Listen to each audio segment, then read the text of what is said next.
Hi, I'm Dr. Todd Lizon from Lifestyle Integration. I've been a chiropractor for 18 years and I've been a nutritional balancing practitioner since 2010. And one question and one problem that I address all the time is how do you make a nutritional balancing program simple and easy to follow?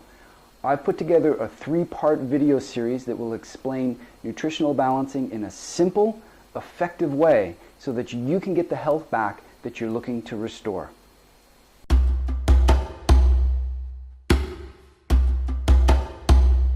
A number of years ago when I was 33, I was working crazy hours. I was looking to establish a chiropractic practice that was going to be a little bit of a franchise in multiple gyms.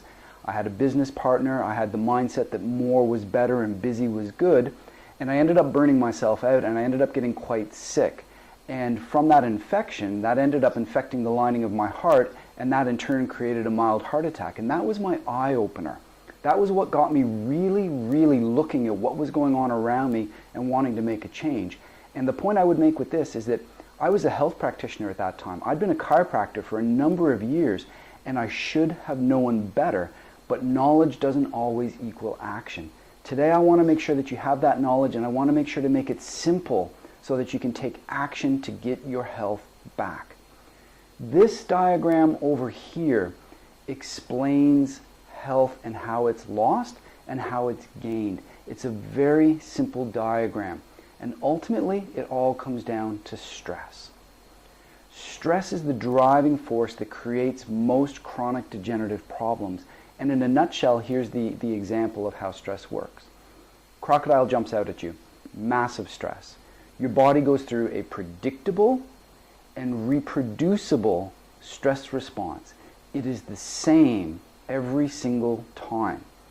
Your blood pressure will go up, your heart rate will go up, your cholesterol will go up, your digestion will diminish, your blood sugar levels will go up, and all of that is there to help you cope and survive that crocodile attack. And that's a good thing. However, if that crocodile stays there day in and day out, month after month, year after year, what ends up happening is that the stress response is constant. The stress hormones are always in gear, and all of those things that I told you about, heart rate going up, blood pressure going up, cholesterol going up, blood sugar levels going up, become chronic.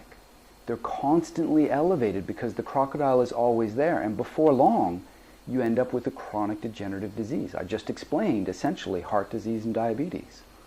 That's the stress response, and that's represented by the orange arrow that you see over here. That drives things down. And I would add now, stress can be physical stress, it can be emotional stress like you're thinking, and it can be chemical stress.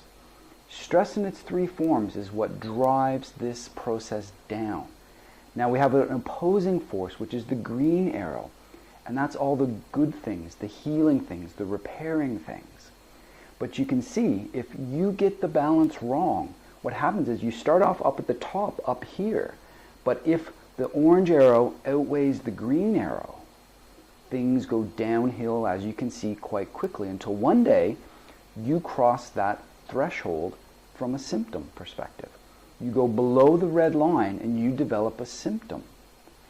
Now you've got a problem. But most people, when they get the symptom, they don't really deal with it holistically. They just address the symptom instead of the root cause, which is the orange arrow. And that, in a nutshell, I'm trying to keep this video brief, is how health is lost and how health is gained. One last analogy. It's your bank account. If you have a bank account, and we all do, you've got withdrawals and deposits. If your withdrawals outweigh your deposits, I don't care who you are or what you do, if they outweigh your deposits, you will run a deficit, and if you keep it up, you will go bankrupt. This is how health is gained and lost, and nutritional balancing does not need to be complicated.